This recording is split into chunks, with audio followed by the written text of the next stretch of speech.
CBS 뉴스는 CBS 홈페이지 cbs.co.kr이나 노코뉴스 홈페이지 노코뉴스.co.kr, 스마트폰 애플리케이션과 팟캐스트를 통해 다시 보고 들으실 수 있습니다. 이어서 부산에서 전해드립니다. 지난해 9월 발생한 부산 사상하단선 공사 현장 인근 대형 땅꺼짐 현상 배경에 부실한 시공 관리가 있었다는 부산시 감사 결과가 나왔습니다.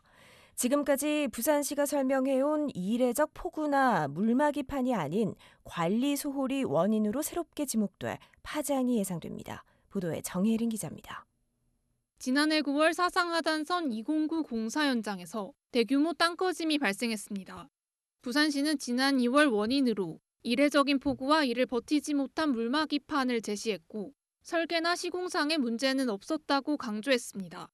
그러나 이 배경에 시공사와 건설사업관리단, 부산교통공사에 과실이 있었다는 새로운 사실이 부산시 특정감사를 통해 드러났습니다. 물막이 공법의 효과를 자격이 없는 하도급 업체가 검증하는가 하면 건설사업관리단은 이를 검토조차 제대로 하지 않고 교통공사에 보고했습니다. 차수 기능이 떨어져 지하수가 계속 유입되자 2022년 공사가 중단되기까지 했지만 부산교통공사는 대책을 수립하란 지시만 했을 뿐 후속 조치가 이뤄지고 있는지는 살펴보지 않았습니다. 부산교통공사가 발주처로서 지도 점검 업무를 소홀히 했다는 겁니다. 부산시 감사위원회 관계자입니다. 차수 기능이 굉장히 중요한 겁니다. 근데 부산교통공사가 대책 마련만 지시하고 그 이유에 대해서 제대로 조치하지 않은 것에 대해서는 책임이 있고요. 또 시공사는 일부 공사를 안전관리계획서와 다르게 진행했고 건설사업관리단도 이를 제대로 검토하지 않는 등 관리 역할을 소홀히 했습니다. 부산시 감사위원회는 이러한 감사 결과를 바탕으로 부산교통공사 등에 10건의 행정상 조치와 33건의 신분상 조치 등을 통보했습니다. CBS 뉴스 정혜린입니다. 일본 오사카에서 열리고 있는 2025 세계 엑스포에 설치된 한국관이 관람객들의 주목을 받고 있습니다. 기술과 감성이 융합된 전시 콘텐츠와 K-푸드까지 더해지며 세계인들에게 한국의 진심을 전하고 있습니다. 강민정 기자가 다녀왔습니다. 오사카 엑스포의 상징인 목조 건축물 그랜드링 아래 관람객들이 가장 많이 몰리는 공간 중 하나는 바로 한국관입니다. 진심이라는 주제로 기획된 이 전시관은 외벽 전체를 가로 27m, 세로 10m의 초대형 LED 스크린으로 구성해 시선을 끕니다. 관람객들은 AI 음성과 조명 퍼포먼스, 수소 에너지 기술 전시, 세대간 음악 스토리까지 3개의 전시관을 따라 몰입형 콘텐츠를 경험할 수 있습니다. 한국관 전시 총감독인 고주원 서울예술대 교수는 기술도 중요하지만 결국 사람을 움직이는 건 감정이라고 강조합니다. 고주원 감독입니다. 미완성된 할아버지의 곡을 완성시켜서 미래의 K-팝을 보여준다는 내용을 가지고 있습니다. 여기에는 자동 연주 피아노가 연결이 되어 있고 그리고 그 배경 공간에는 한국이 꿈꾸는 스마트 도시의 미래 등을 보여주고 있으며 모두가 기대하는 한국의 K-팝을 통해서 문화 강국이라는 면모를 강조하고 있습니다. 한국관 내부에는 김치와 불고기 등 한식을 맛볼 수 있는 공간도 마련돼 외국인들이 젓가락을 들고 감탄하는 모습이 연출됩니다. 한편 여객선을 이용하면 부산항에서 오사카항까지 이동한 뒤 전용 셔틀버스로 15분이면 박람회장에 도달할 수 있어 접근성도 뛰어납니다. 오사카 엑스포는 오는 10월 13일까지 이어지며 주요 전시관은 긴 줄서기를 피하기 위해 사전 예약이 필수입니다. 세계의 감성과 상상이 교차하는 현장에서 한국의 감동이 빛나고 있습니다. CBS 뉴스 강민정입니다. 상장 폐지 위기에 놓인 2차 전지 전문업체 금양이 이번에는 세관당국의 강제 수사를 받으면서 또 한 번 위기를 맞고 있습니다.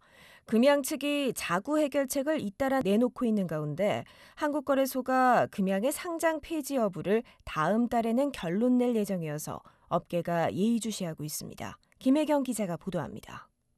부산세관은 최근 사상구에 있는 2차 전지 전문기업인 금양 본사를 전격 압수수색했습니다.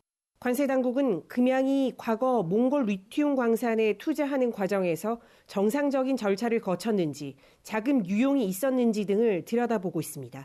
앞서 지난달 금양은 외부 감사인의 감사 보고서에서 의견 거절을 받아 상장 폐지 사유가 발생했습니다. 거래소는 곧 상장공시위원회를 열어 금양 측이 제출한 이의 신청의 적정성과 개성 계획, 타당성, 상장 폐지 등을 심사합니다. 상장 폐지 여부는 늦어도 5월 중순에는 결론 날 전망입니다.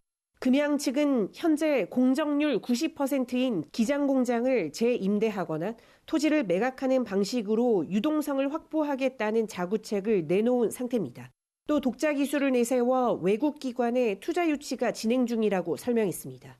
금양 관계자입니다. 1차이기 때문에 99.99%가 개선 계획서 승인이 다 됩니다. 계속 지금 투자하기 위해서 외국 기관하고 지금 계속 협의 중이니까요. 5, 6월 달 안에는 좋은 소식이 있잖아요. 세무당국의 압수수색 등은 상장 폐지 요인을 심사하는 주요 변수로 작용할 가능성이 높습니다. 2차 전지 신화에서 상장 폐지 위기까지 전통적인 제조업 일색인 부산에서 혁신의 물꼬를 텄다는 평가를 받은 금양이지만 이제 기업 존립마저 위태롭습니다. 때문에 5월 중순 한국거래소의 결론에 업계가 예의주시하고 있습니다. CBS 뉴스 김혜경입니다. 오늘 오후 부산에 비를 동반한 강풍이 불면서 김해공항 항공기 운항에 차질이 빚어졌습니다. 김포를 출발해 오늘 낮 1시 35분 도착할 예정이던 대한항공 KE1815편이 강풍 탓에 착륙하지 못하고 김포로 되돌아가는 등 지금까지 항공기 3편이 결항하고 4편이 회항했습니다.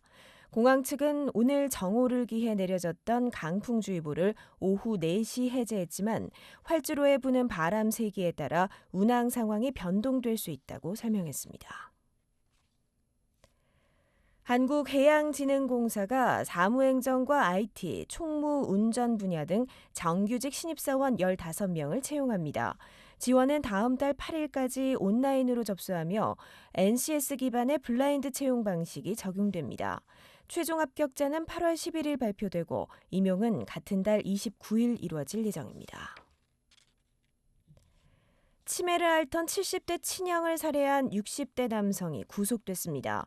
부산지법 서부지원은 어제 살인 혐의를 받는 60대 남성 A씨에 대한 구속 전 피의자 신문을 진행한 뒤에 A씨가 도망을 가거나 증거 인멸을 시도할 우려가 있다며 구속영장을 발부했습니다. A씨는 지난 19일 부산 사하구 자택에서 70대 친형을 목 졸라 살해한 혐의를 받고 있으며 치매를 앓는 형을 돌보는 게 힘들어 범행을 저질렀다고 경찰에 진술했습니다. 어제 저녁 6시 반쯤 부산 동구의 한 초등학교 인근 도로에서 80대 A씨가 몰던 화물차가 보행자와 담벼락을 잇따라 들이받았습니다. 이 사고로 70대 여성 등 보행자 2명이 경상을 입고 병원으로 옮겨졌으며 전신주가 파손되는 피해도 발생했습니다. 경찰은 A씨가 차량을 정차한 뒤 다시 출발하는 과정에서 사고가 난 것으로 보고 정확한 경위를 조사하고 있습니다.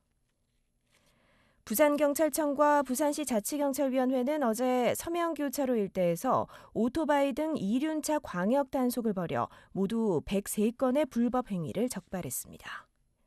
날씨입니다. 부산은 내일 대체로 흐리겠습니다. 낮 기온은 19도까지 오르겠지만 바람이 다소 강하게 불면서 체감온도는 보다 낮겠습니다.